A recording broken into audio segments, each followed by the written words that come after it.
What's going on, everybody? Welcome back to the channel. In today's video, we dive into 5 decks that I think will get better come the banning of Meathook Massacre in MTG Arena. If you missed it, on Monday we got an announcement that Meathook Massacre is now banned in Standard and will go effective being banned in Standard in MTG Arena on Thursday after this video has been posted. So it's definitely going to be shaking up the meta a little bit. Will it drastically maybe, take a deck that's at the top of the meta and make it, not as powerful as it once was?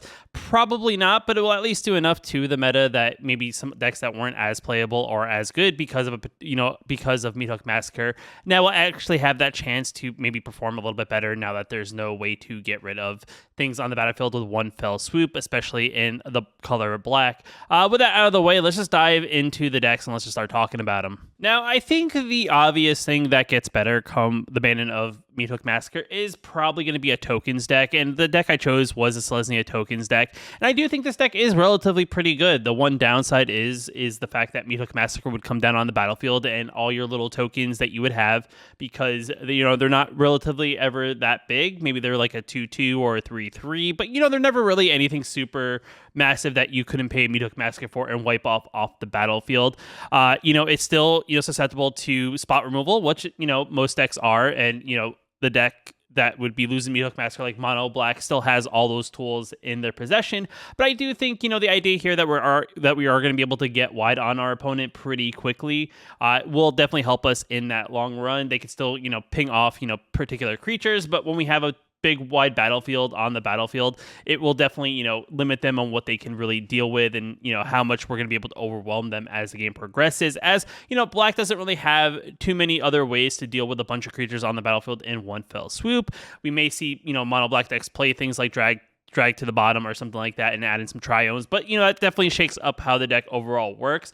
But like I said, Selesnya Tokens is kind of like that deck that I think was on the fringe because of Meathook Massacre. It wasn't as good, but with Meathook Massacre gone, I think it's a deck that just jumps up in power overall, just because, like I said, it produces tokens relatively quick. It has a lot of good token generators, and there's a lot of cards in the deck that benefit from just having tokens on the battlefield, which I do, like I said, makes this a deck to watch out for. It's a relatively interesting deck. I kind of made my own version of a tokens deck a while back, and I'm definitely going to probably dive back into that deck, come post banning and kind of see how it works. And maybe I'll try this one out as well and kind of see, maybe what tweaks I'll make as we kind of see how the meta shifts and develops. Just because, one deck is at the top right now doesn't mean it's going to be the deck at the top in the long run. But, overall, this is definitely a deck that definitely sees a boost in, I think, performance and overall win rate with the banning of Meathook Massacre. So the next deck up is going to be 5 Color Jodah. This is actually an interesting deck that I haven't gotten around to play just yet in Arena, but I do think this is one of those decks, just like the last one, that I think gets an overall boost in performance, as this is a very heavy creature focused deck. Now that we don't have to deal with Meathook Massacre and only have to deal with the spot removal, I do think this is a deck that gets a boost in performance overall.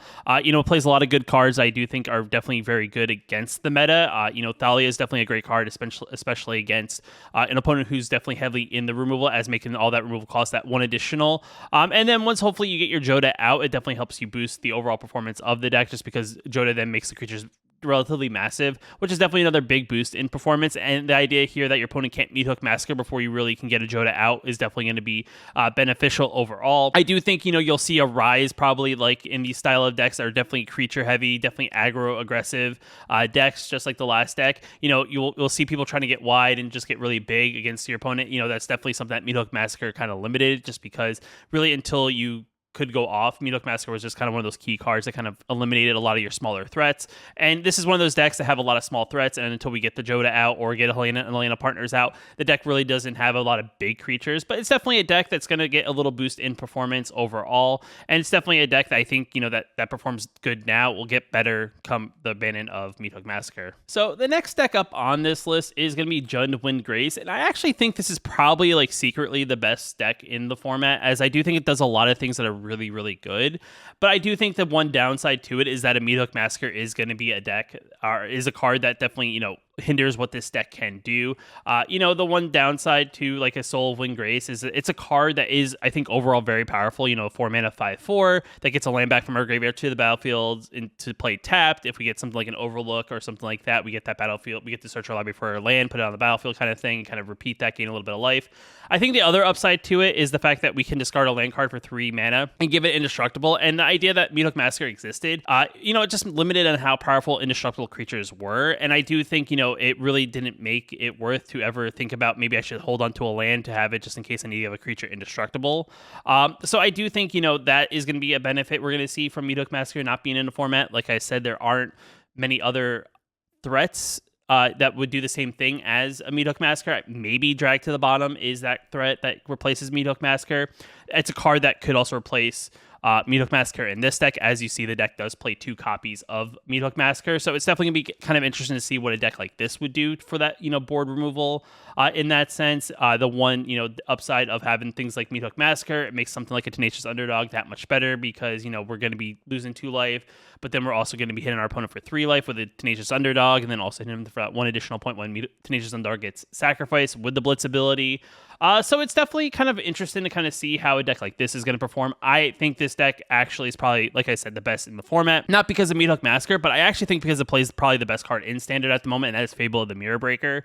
The card is just so much value for only 3 mana. I think it's a better upside overall for a deck like this, especially because of what it does. The 3 chapters in it. It creates the 2/2 Goblin that helps you ramp a little bit with the treasure token when it attacks. You can discard up to 2 cards you don't need and then draw that many cards. And then on top of that, you get the Reflection of Kiki Jiki, which, in benefit, it creates a token that's copied of another creature we control. And then we get to sacrifice at the beginning of the next end step, which I think, is kind of an overall beneficial card for the deck. You target things like Titan of Industry with that card, with either discarding it into the graveyard, or you kind of target it with the Mirror of Kiki Jiki, just because then you get an extra copy, get an extra 2 triggers. Like I said, this is probably the deck that I could see, jumping up to the top spot because Meathook Massacre is gone. Everything outside of probably Titan of Industry is very susceptible to a Meathook Massacre. And with that gone, I think this deck makes this deck becomes that much stronger, just because your opponent doesn't have a lot of good ways to deal with what maybe is on the board state. As it's not a deck that's going to get super wide, but it does have a lot of good threats on the battlefield and a lot of good answers for a lot of things your opponent's going to be doing come the ban in. So I do think this deck is definitely very good. It definitely plays a lot of the good cards of the format, and I do think even if it loses Meathook Massacre, it's not really losing a lot of power in that sense. And there are a lot of things that this deck can put in that place that could just be a decent replacement. Like I said, Drag to the Bottom is the one that comes off the top of my head. You also have Burn Down the House as another possibility. You also have the 4 mana enchantment that is kind of like a Fable of the Mirror Breaker, but it does 2 damage across the board to each creature.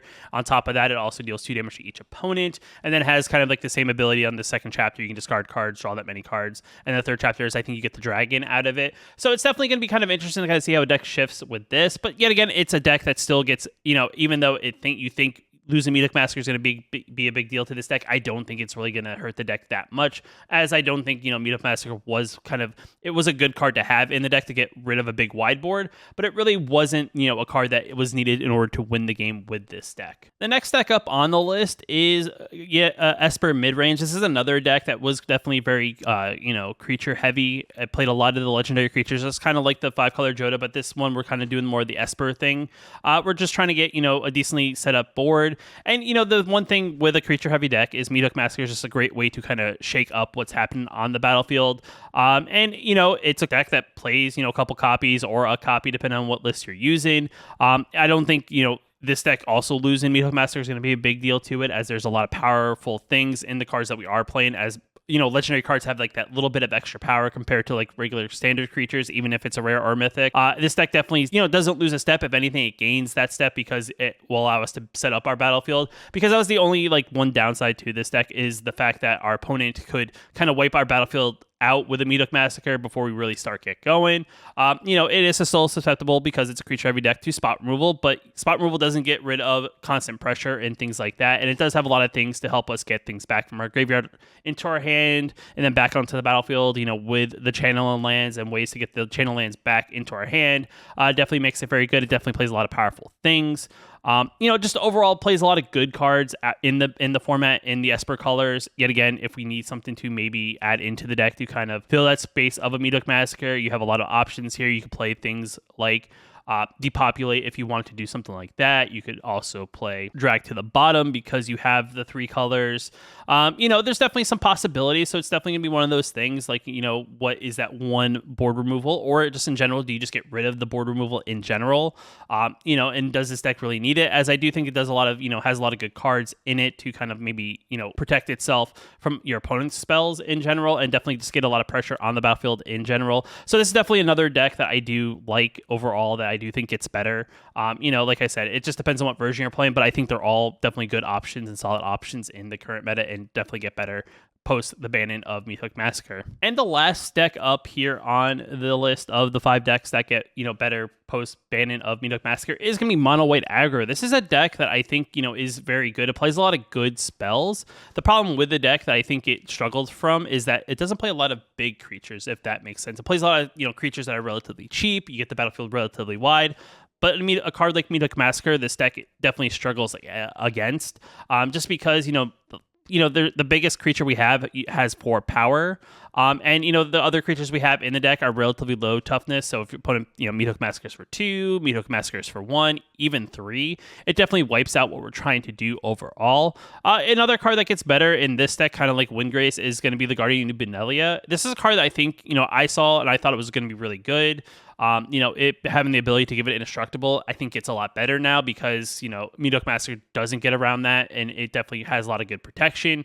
I don't know if a lot of people are going to be playing a lot more drag to the bottom, but, this is definitely a card that still does very well against a lot of the other spot removal. And if you get this out on turn 2, it definitely puts a lot of pressure on your opponent, because now they really have to make you, waste a lot of cards to keep it having indestructible, because their spot removal now is ineffective against it essentially, and now they have to find some sort of global way to prevent it, to kind of eliminate it from the battlefield by exiling it or something like that. So this is definitely a card, like I said, it gets better and therefore makes the rest of the deck better. And then all the other things that we have here are just generally that much better, just because not having a way to remove them for 1 and get a global removal, and removing a bunch of things for the cost of like 3 mana is definitely going to be really good.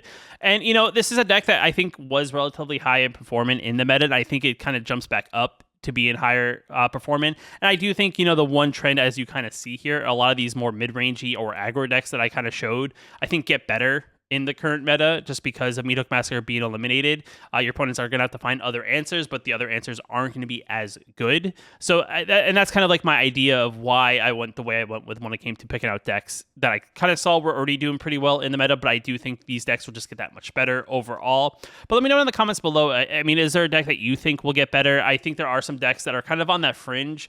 Meathook Massacre really wasn't the problem. There are some aggro decks where spot removal is still going to be a big issue for them to really be aggressive. But, I thought of decks that either had some sort of way to reoccur things on the battlefield, or had a lot of cheap things to get very wide, were kind of was the way that I thought, are decks that benefit from the fact that Meathook Massacre is now going to be banned in Standard and MTG Arena. So let me know in the comments below what you guys think. If you like the video, hit that like button, definitely helps out a lot. If you're new here, you want to know I post new videos here on the channel like this one, hit that subscribe button. But until next time, I'll see you in the next video. Just want to give a special shout out to the channel members here on my YouTube channel. You can also become a channel member yourself down below the video, hitting that join button. It definitely helps out a lot, and I just appreciate you guys for your support.